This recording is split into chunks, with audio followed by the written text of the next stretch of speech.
Earlier, I intend to be a partner in securing a better future. We're going to be working, you're going to be working with the United States, and we're going to make sure that the Middle East is going to be a safe and secure place. It's a very important place in the world, means so much. There were so many people who said the Middle East, and this has been going for many, many decades. I've read it many times, that World War III will begin in the Middle East. It's not going to happen. That's not going to happen.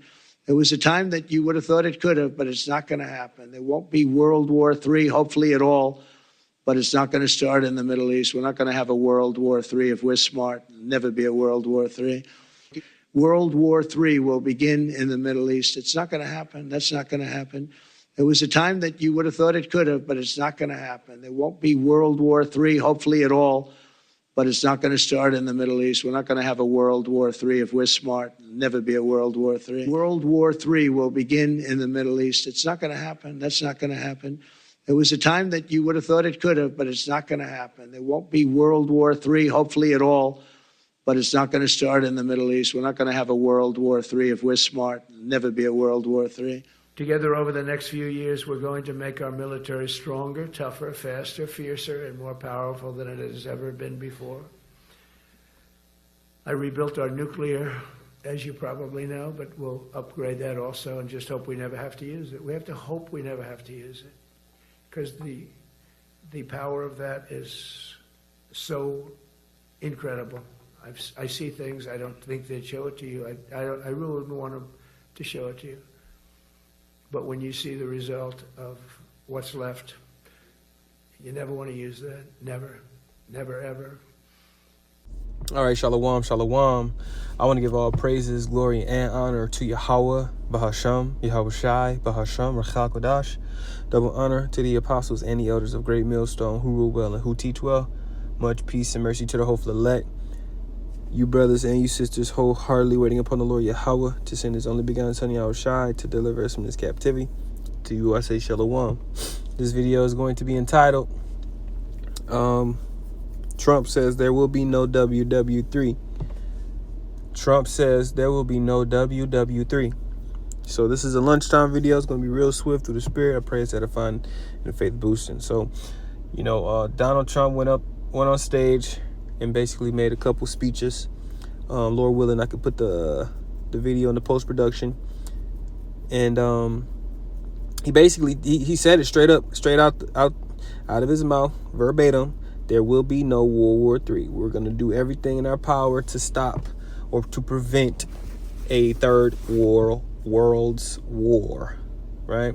He also made a statement that he was going to secure the Middle East, right? He was going to make the Middle East secure. I believe he's saying that that area will not be prepared for war, which is clearly against the scriptures. This is just more pride spewing from the cruel Lord. This is him showing his stoutness, as it reads in Daniel the 7th chapter. He's more stout than this fellow. That pride, right? He's saying basically, he said, no, yeah, we got nuclear weapons. We got really powerful ones, or however he said it. Basically, he's bigging up his military might and his weaponry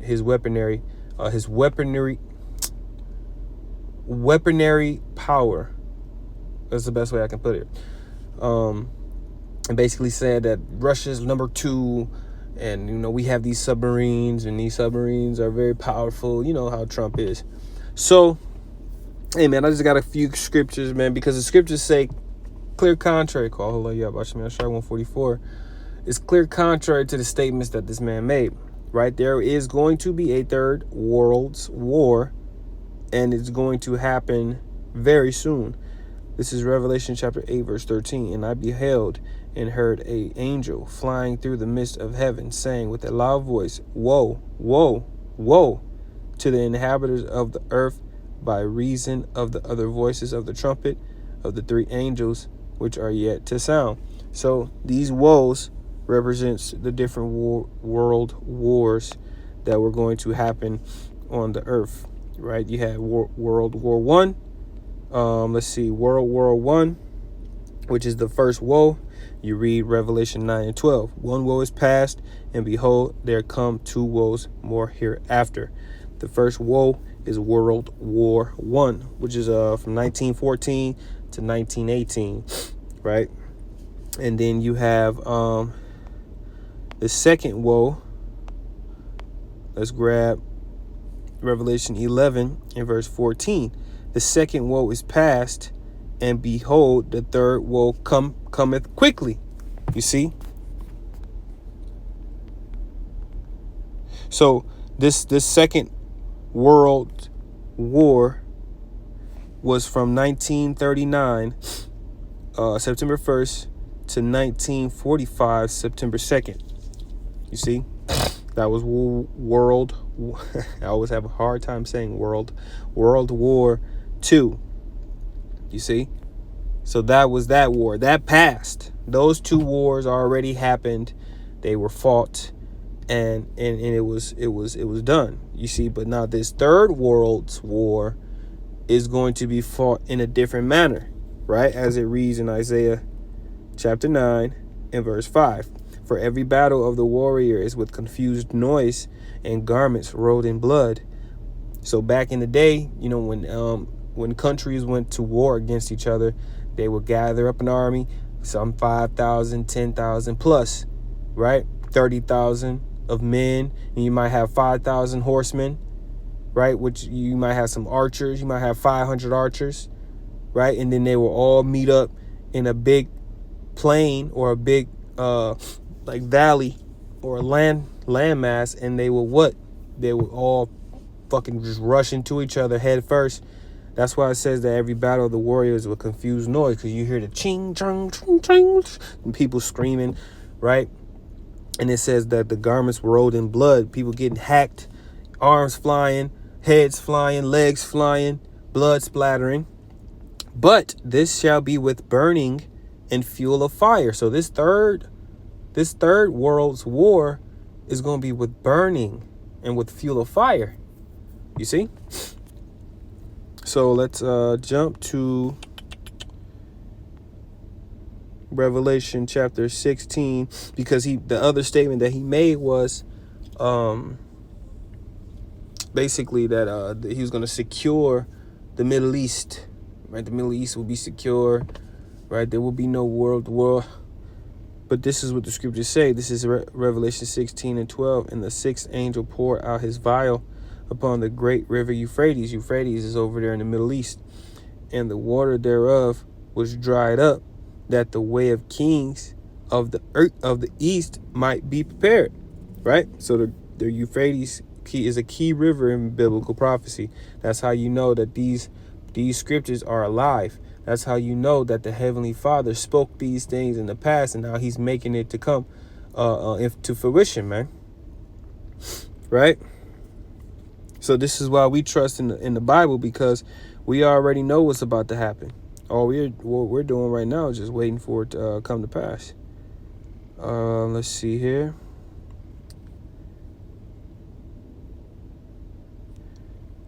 Let's see something. Let's go to...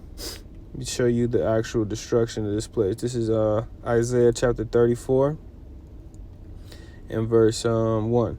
Come near, ye nations, to hear, and hearken, ye people. Let the earth hear, and all that is therein, the world and all the things that come forth of it. Right. So this message is to all you nations. Everybody on the planet Earth has to hear this message.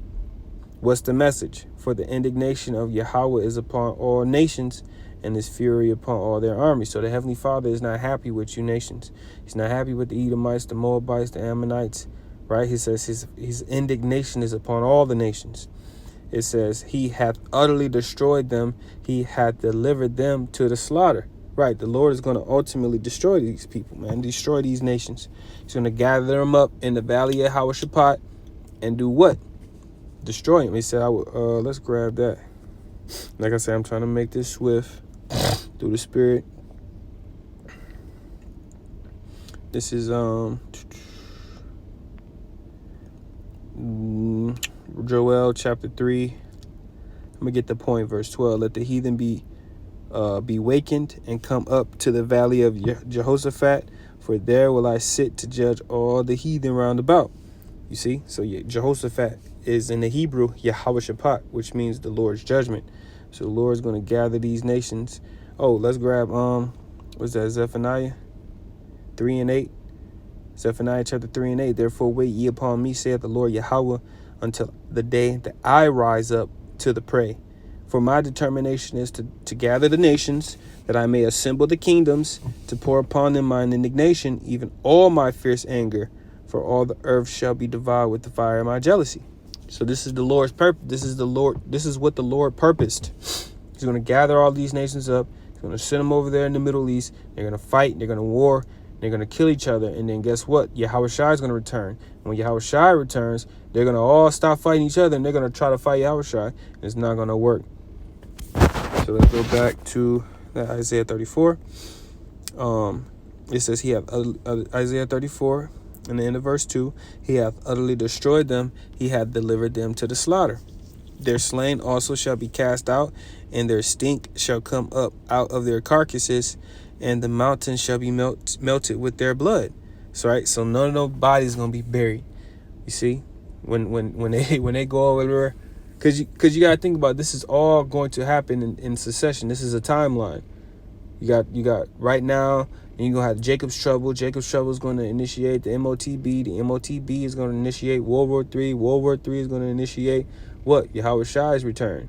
When Yahweh Shai return, you're going to have the destruction from the thermonuclear missiles and the fire from the chariots, and you're also going to have the deliverance.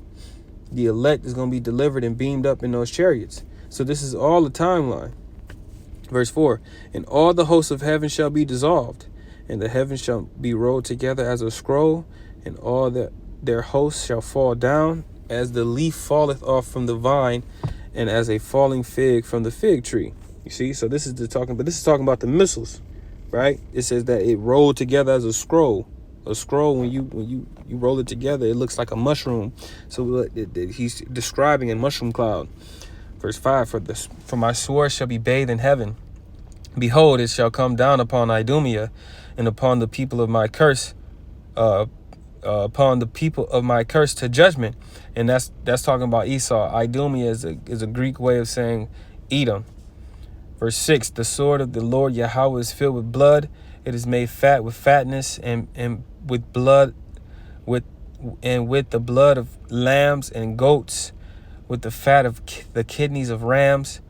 For the Lord Yahweh hath a sacrifice in Basra, and a great slaughter in the land of Idumea. Right, so these goats and the rams and the fat, the kidneys, and these are different people in America. You see, these different nations. Even Jake over here too. The Lord's going to burn you up, right? Whenever you made a sacrifice unto the Lord, you will put it on the altar. America is just a huge altar. And the Lord is about to send that fire on the altar to what? To give up that sacrifice. Right? So that's pretty much the point.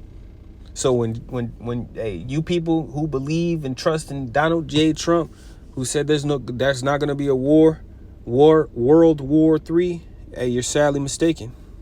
You're delusional. Because he said we have the weapons, but hopefully we won't have to use them.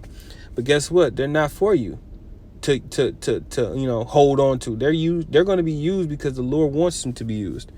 Isaiah 54:16, behold, I have created the smith that bloweth the coals in the fire, and that bringeth forth an instrument for his work, and I have created the waster to destroy.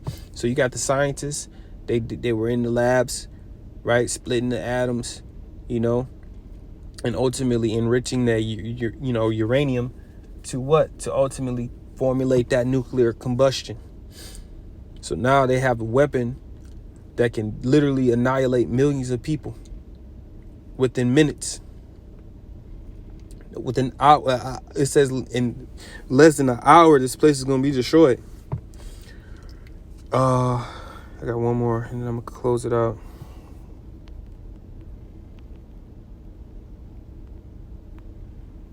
Let's see.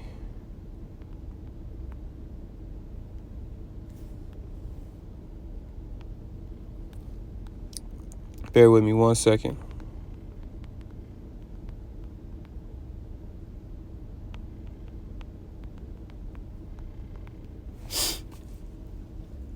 There it is. Okay. Let's go to Jeremiah. Yep, Jeremiah 15 and verse 25. The Lord Yahweh hath opened his armory and hath brought forth the weapons of his indignation. For this is the work of Yahweh, power of hosts, in the land of the Chaldeans. See? So the Lord is going to open up his armory. When you think of his armory, you got the chariots, you got the missiles, mainly those missiles, man, because those missiles is what's going to be the bulk of the destruction of America, Babylon the Great. I'm going to grab one more. Revelation chapter 9 and verse 15. And the four angels were loosed, which were prepared for an hour and a day and a month and a year, for to slay the third part of men. The third part of men is talking about the Edomites. You got three classification of men. You got the sons of God, the sons of men, and the sons of the wicked. So the Lord used the angels to work on the minds of the people to stir up, adversaries, or to stir up strife, to push them more towards that war spirit. He started with send fanners. Verse 16, in the number of the army of the horsemen were 200,000, and I heard the number of them. Right, and that's talking about the nuclear missile warheads. You got different amount of warheads within those missiles. Right, 200,000. That's 200 million. So the Lord's not playing, man. When he say he's going to completely wipe off Babylon the Great from off the face of the earth, he said he was going to do it, man. So that's going to be World War III. That's going to be the destruction. And ultimately, the elect is going to be delivered. Zephaniah 3:13 and 8. I will bring the third part through the fire. So I'm going to end it there. I pray this is edifying and faith boosting. I'm going to give all praises, glory, and honor again to Yahweh, Bahasham, Yahawashi, Bahasham, Chakodash. Shalom.